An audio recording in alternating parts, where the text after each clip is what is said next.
This is C.RichardArchie bringing you a short video from the Tennessee Firearms Association. You can find us at www.tennesseefirearms.com. Stop by and visit us. You will find a wealth of information that deals with your Second Amendment rights in Tennessee. Today, we are looking at TBI Director David B. Rausch testifying in the Civil Justice Committee on House Bill 1005, which sought to allow long guns, once again, into the allowable group of arms. His take is that they are not covered by the Second Amendment. We provide information that counters his opinion. Director Rausch, if you want to start off. Thank you, Chairman. Thanks to the committee. So I want to express the concern that we have at the Bureau in terms of this legislation.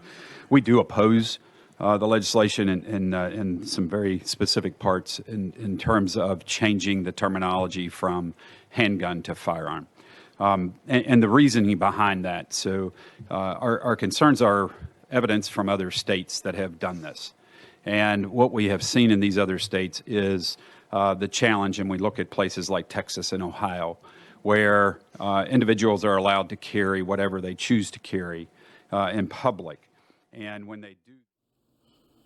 The director mentions 2 states that allow their citizens to carry whatever they choose to carry.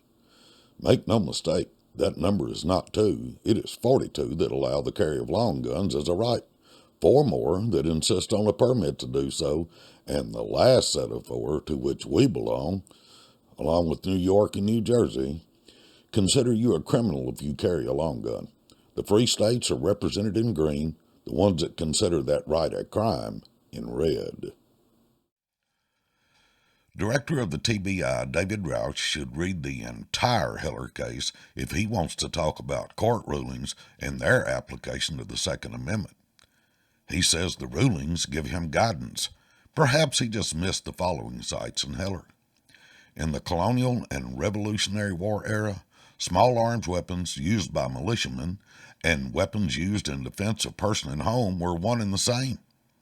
It may be objected that if weapons that are most useful in military service, M16 rifles and the like, may be banned, then the Second Amendment right is completely detached from the prefatory clause.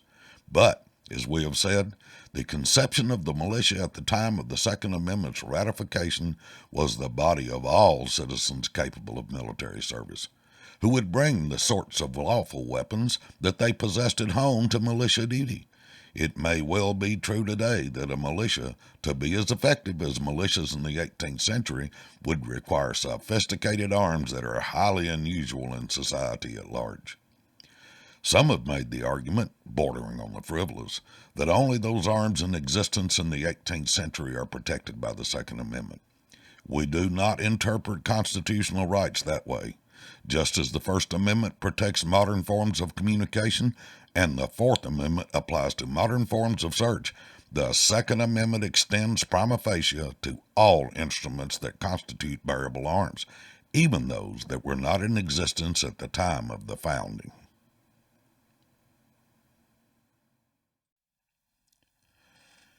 If you liked what you saw and learned today, remember, you can visit our website at www.tennesseefirearms.com for information on upcoming events, podcasts, and certainly hit that subscribe button to receive emails that keep you up to date on the state of the Second Amendment in Tennessee.